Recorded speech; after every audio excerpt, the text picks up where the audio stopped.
Hello everyone, welcome to this amazing platform of our channel Panesha for Competitive Examinations and I am Piyush। तो यहाँ पर आपका SBI की तरफ से जो स्पेशलिस्ट कैडर ऑफिसर हैं एसबीआई में उनके लिए यहाँ पर नोटिफिकेशंस जो है वो नोटिफाई कर दी गई हैं और यहाँ पर आपकी टोटल 6 नोटिफिकेशन आई है। ठीक है ना, कितनी आई है? 6 नोटिफिकेशन आई हैं अलग अलग कैडर के लिए। तो मैं आपको यहाँ पर इस वीडियो में सारी की सारी नोटिफिकेशंस को डिटेल में बताऊंगा, आपकी कौन कौन सी वैकेंसीज यहाँ पर जो नोटिफाई की गई हैं, उनकी इंपॉर्टेंट डेट्स क्या होने वाली हैं। आपको मैं एक बार दिखा देता हूँ कौन कौन सी पोस्ट के लिए यहाँ पर अलग अलग नोटिफिकेशन आई है। जैसे आपका ये तो हो गया रिस्क वाली कैडर, ठीक है ना।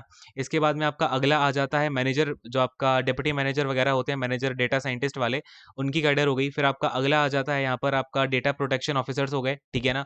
फिर इसके बाद अगर मैं बात करूँ यहाँ पे अगला आ जाता है डेटा ट्रेनर वगैरह, इसके जो आपके एससीओज होते हैं, ठीक है। इसके बाद अगर मैं आपसे बात करता हूँ तो ये आ जाते हैं आपके डिप्टी मैनेजर सिक्योरिटी से रिलेटेड। देन आपका आ जाता है यहाँ पर 2 year post doctoral research fellowship, ठीक है ना। तो यहाँ पर आपकी ये टोटल 6 वैकेंसीज जो है वो नोटिफाई की गई हैं एसबीआई की तरफ से। तो मैं आपको हर नोटिफिकेशन में आपका कितनी क्या एज होने वाली है, एज लिमिट होगी, एज लिमिट क्या होगी, डेट्स क्या होंगी, आपके इंटरव्यू में कैसे क्या आने वाला है, आपका इंटरव्यू का सिलेक्शन जो प्रोसेस है वो आपका ओनली इंटरव्यू है या फिर और कुछ भी होगा उसमें। ये सारी की सारी चीज़ें देखेंगे, आपकी वैकेंसीज कितनी है और आपकी कहाँ पर जो है वो पोस्टिंग होने वाली है और आपका काम क्या होगा, नेचर ऑफ वर्क क्या होने वाला है, आपका अलग अलग जो पोस्ट है उसमें नेचर ऑफ वर्क भी देख रहे होंगे। और ये जो भी इंपॉर्टेंट पॉइंट्स अपने बनेंगे वो सारे के सारे देख रहे होंगे और यहाँ पर मैं आपको फटाफट से सारी की सारी चीज़ें वो एक्सप्लेन कर दूंगा। इसके अलावा अगर आपको कुछ डाउट होता है, आपका अलग से कोई डाउट आता है आपको स्पेशली, तो वो डाउट अपना आप कमेंट सेक्शन में पूछ सकते हो, ठीक है ना। अपना आप वहाँ पर डाउट जो है कमेंट सेक्शन में डाल देना, आपको मैं as soon as possible answer देने की कोशिश करूंगा, ठीक है।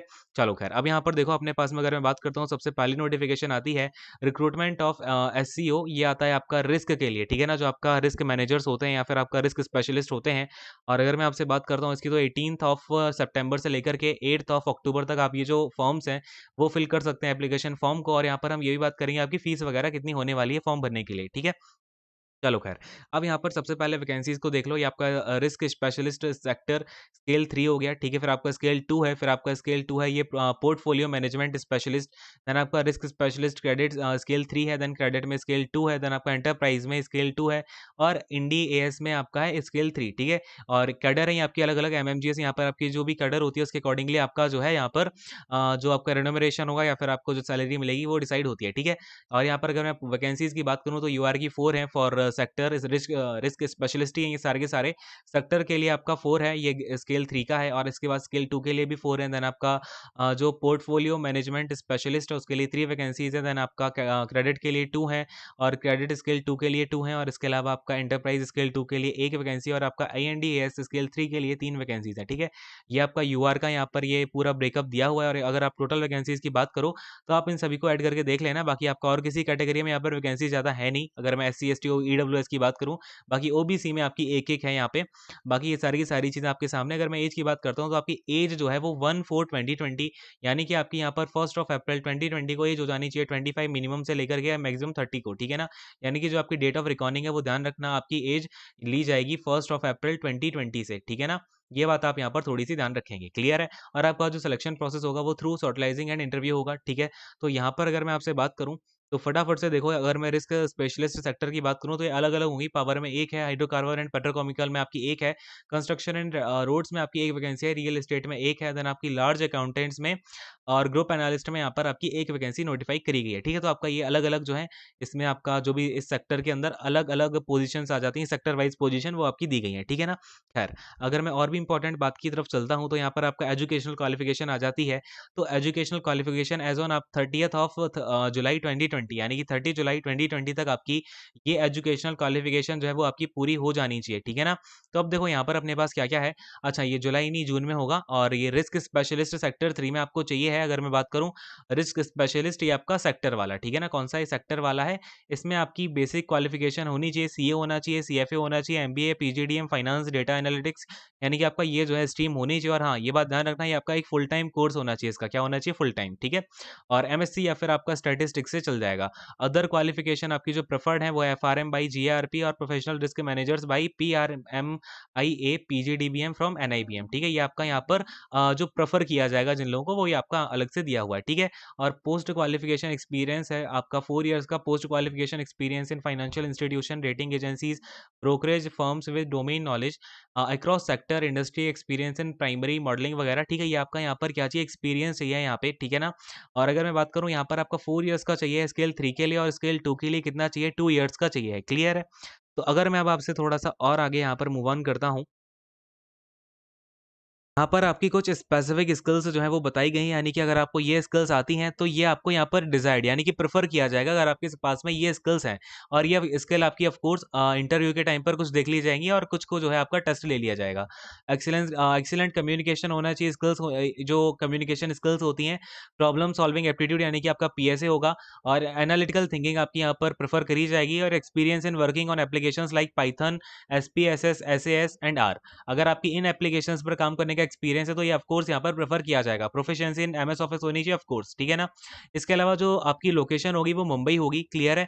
और यहाँ पर अगर मैं आपसे बात करता हूँ तो ये सारे के सारे आपकी ये जो आपका बेसिक क्वालिफिकेशन यानी कि सारी की सारी पोस्ट के लिए यहाँ पर सेम है। लेकिन ये जो आपका पोस्ट जो एक्सपीरियंस माँगा गया है, ये फिर पोर्टफोलियो मैनेजमेंट के लिए अलग से आ जाएगा। 2 इयर्स का पोस्ट क्वालिफिकेशन एक्सपीरियंस होना चाहिए पोर्टफोलियो मैनेजमेंट में इन बैंक्स या फिर आपका फाइनेंशियल इंस्टीट्यूशन। देन अगर मैं बात करूँ आपका क्रेडिट स्केल 3 के लिए तो ये आ जाएगा 4 इयर्स का relevant post qualification for risk related work experience in credit risk, ठीक है ना? फिर अगर मैं आपसे स्केल 2 की बात करूँ तो इसमें आपका 2 इयर्स का एक्सपीरियंस चाहिए है। देन आपका अगेन स्केल 2 एंटरप्राइज के लिए 2 इयर्स का एक्सपीरियंस चाहिए। अगेन आपका ये ऑफ कोर्स एंटरप्राइजेस के सेक्टर में होना चाहिए, ठीक है? और आईएनडीएएस के लिए आपका 4 इयर्स का रेलेवेंट एक्सपीरियंस होना चाहिए। Credit risk and risk modelling में फाइनेंशियल इंस्टीट्यूशंस में रेटिंग एजेंसीज ब्रोकरेज फर्म, यानी कि आपका ये और आपका जो क्रेडिट स्केल का है, इन दोनों के लिए जो आपका एक्सपीरियंस है वो सेम चाहिए, ठीक है? तो आप इन दोनों के लिए भी अप्लाई कर सकते हो, कोई दिक्कत नहीं है। ख़ैर, अब अगर मैं आपसे यहाँ पर आता हूँ जॉब प्रोफाइल के बारे में, तो रिस्पॉन्सिबिलिटीज़ एंड फंक्शंस आपके यहाँ पर दे रखे हैं। आप इसको एक बार पॉज़ करके अच्छे से पढ़ लेना, नहीं तो अगर मैं आपको सारी की सारी चीज़ें बताने बैठ जाऊँगा, तो बहुत ज़्यादा टाइम लग जाएगा एंड आपको पता है नोटिफ़िकेशन वाली वीडियो हम ज़्यादा बड़ी रख नहीं रहे होते हैं। ख़ैर, आपको अगर कुछ इसके अलावा डाउट आता है, यहाँ पर आप एक बार वीडियो को पॉज़ करो और ये सारे के सारे पॉइंट्स को एक बार फटाफट से पढ़ डालो, ठीक है ना? और आपका बेसिकली फंक्शन क्या होगा, आपको यहाँ पर नाम देख के पता चल ही गया होगा। अगर आप सेक्टर की बात कर रहे हो तो आपका सेक्टर से रिलेटेड सारा का सारा आपको यहाँ पर रिस्पॉन्सिबिलिटी मॉनिटर करनी पड़ेगी। और अगर आप यहाँ पे बात करेंगे पोर्टफोलियो के लिए तो आपको पोर्टफोलियोज को देखना पड़ेगा, ठीक है? तो ये सारी की सारी चीजें आप एक बार इसको फटाफट से यहाँ पर देख सकते हो, नहीं तो एक बार मैं आपको नोटिफिकेशन प्रोवाइड करवा दूंगा टेलीग्राम चैनल पर, आप जाकर के उसको देख लेना, पूरा पढ़ लेना अच्छे से, ठीक है? और अगर मैं और भी इंपॉर्टेंट पॉइंट्स की बात करूँ, तो यहाँ पर आपका रेम्युनरेशन आ जाता है, जो आपका नेचर ऑफ एंगेजमेंट होगा वो रेगुलर होगा, यहाँ पर आपका कोई भी कॉन्ट्रेक्चुअल काम नहीं है, ठीक है? और अगर मैं रेम्युनरेशन की बात करूँ तो आपको कितना मिलेगा, 45,950 मिलेगा आपको स्केल 2 के लिए। जैसा कि मैंने आपको बताया अलग-अलग जो स्केल हैं, एमएमजीएस 2 वाली जो स्केल्स हैं उनको मिलेगा यहाँ पर आपका 45,950, ठीक है? ये स्केल ऑफ पे है, क्लियर? इसके बाद में आपका जो डीए, एचआरए, सीसीए, एफपीएफ बनेगा, ठीक है ना? वो सारी की सारी चीज़ें जो है अलग से बनेगी। प्लेस वाइज़ आपको वो मिल रहा होगा। देन एमएमजीएस थर्ड की आपकी जो सैलरी बनती है वो बनती है बेसिक 51,490 रुपीज़, ठीक है? क्लियर है? और अगर मैं आपसे यहाँ पर बात करूँ एप्लीकेशन फीस की तो 750 रुपीज़ होगी, ये नॉन रिफंडेबल आपकी फीस है जनरल, ईडब्ल्यूएस, ओबीसी कैंडिडेट्स के लिए। और अगर मैं बात करता हूँ एससी, एसटी, पीडब्ल्यूडी की तो इनके लिए नो फीस है, ठीक है ना?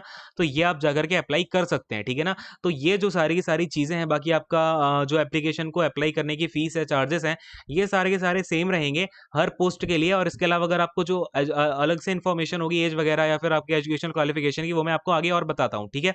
अलग-अलग जो आपकी और भी यहाँ पर नोटिफिकेशंस आई हैं, उनको मैं यहाँ पर बता दूँगा, ठीक है ना? कॉल लेटर आपका कैसे आएगा, intimation call letter for interview will be sent by email और will be uploaded on bank's website, ठीक है ना? कोई हार्ड कॉपी आपको नहीं दी जाएगी, ऑफ कोर्स यहाँ पर नहीं दी जाएगी। और सिलेक्शन प्रोसेस आपका होगा इंटरव्यू के बेसिस पर, ठीक है? फिर उसके बाद में क्या होगा, मेरिट लिस्ट आपकी निकाली जाएगी डिसेंडिंग ऑर्डर में, जो आपके स्कोर्स मिलेंगे इंटरव्यू के, ओनली आपका इंटरव्यू होगा, उसके रेफरेंस में जो भी आपके स्कोर्स बनते हैं, वही उसके अकॉर्डिंग आपको क्या मिल जाएगा, यहाँ पर वैकेंसी मिल जाएगी, ठीक है? खैर, ये सारी की सारी चीज़ें हो गई एंड यहीं पर अब आपका ये पहली वाली नोटिफिकेशन जो है वो खत्म हो जाती है। अब मैं अगले वाले पर मूव ऑन करता हूँ, जो कि आपका है regarding the deputy manager data scientist, ठीक है? तो ये जो डेटा साइंटिस्ट वाले स्टूडेंट्स हैं वो इसको देख सकते हैं बड़े अच्छे से, ठीक है? तो फटाफट से यहाँ पर देखो आपका जो टाइमिंग है, यानी कि जो आपका ऑनलाइन रजिस्ट्रेशन की डेट्स हैं वो आपकी 18 से लेकर के 8th ऑफ अक्टूबर तक है, कोई बात नहीं, आपका सेम है।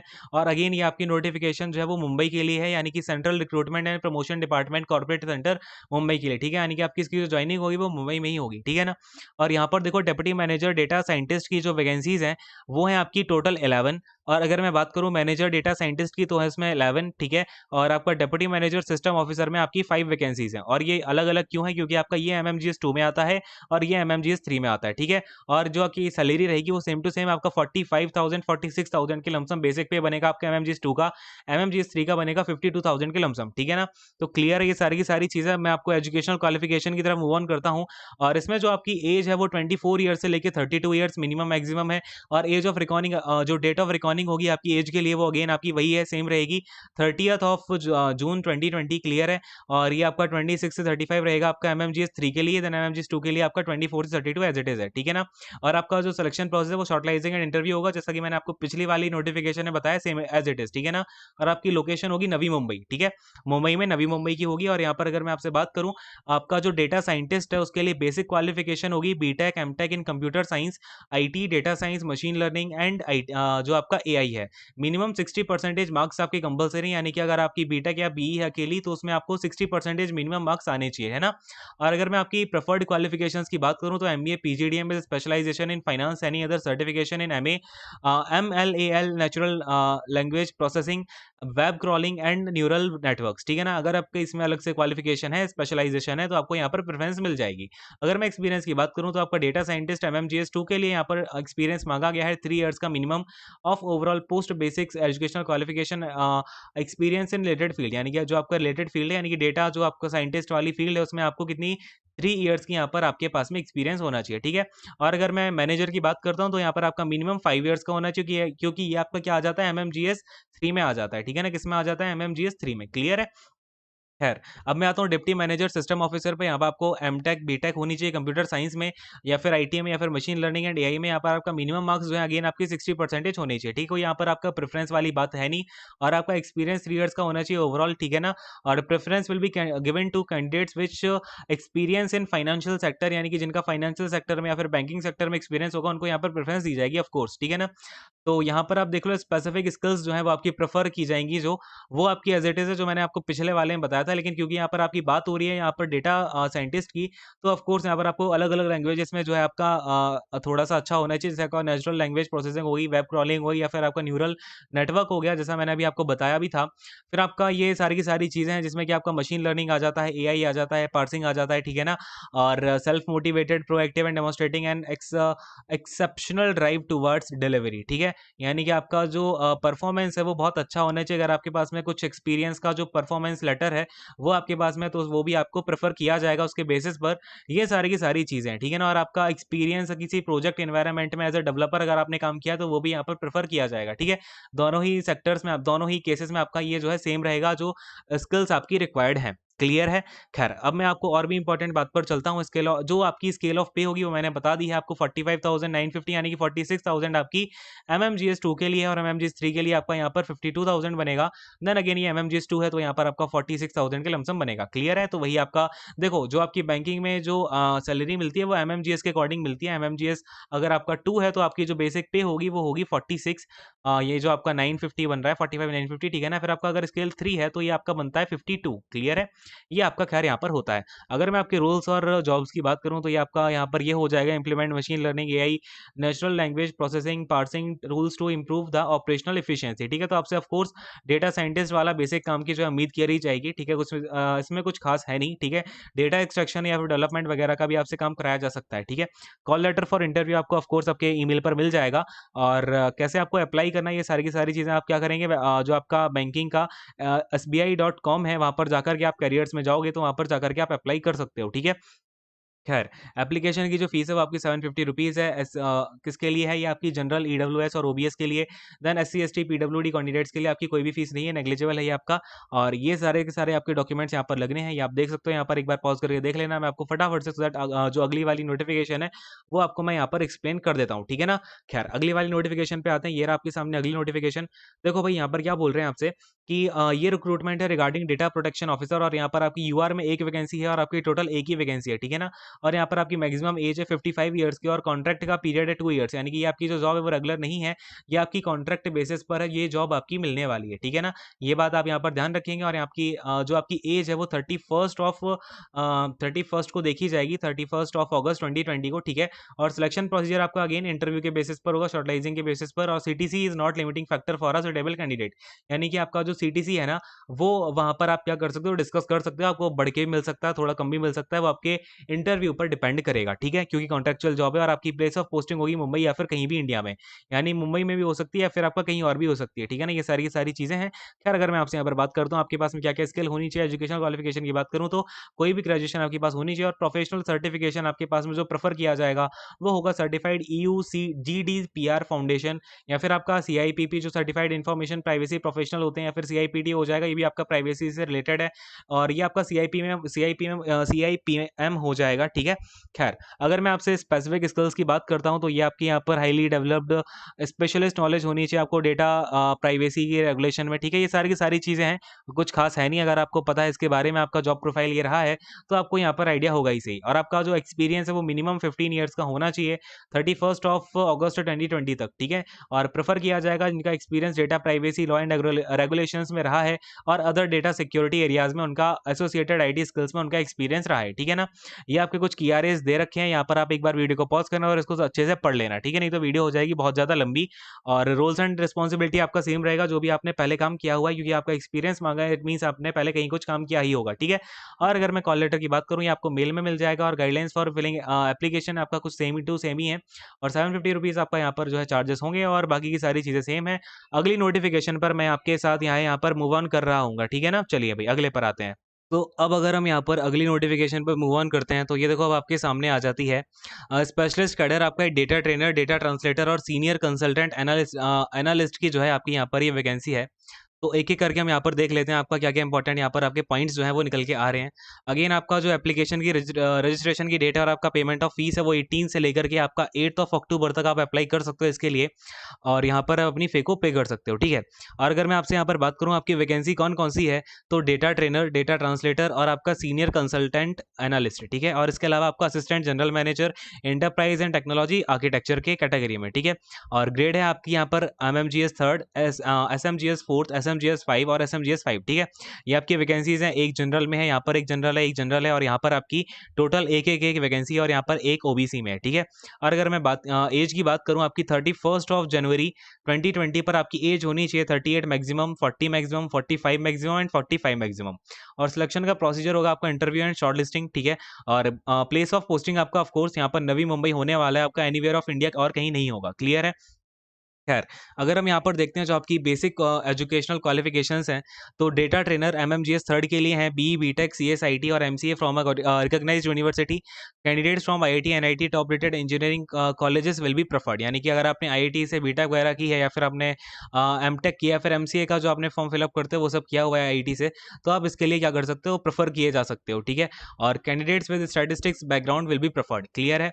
और अगर मैं आपसे यहाँ पर पोस्ट बेसिक क्वालिफिकेशन की बात करूँ तो मिनिमम 7 ईयर्स का पोस्ट बेसिक क्वालिफिकेशन आपके पास होना चाहिए और ये आपका होना चाहिए सॉफ्टवेयर इंडस्ट्री में related to banking, out of which minimum 3 years experience as consultant analytics, ठीक है ना? क्योंकि आपकी जो वैकेंसी है वो डेटा ट्रेनर की है, ठीक है?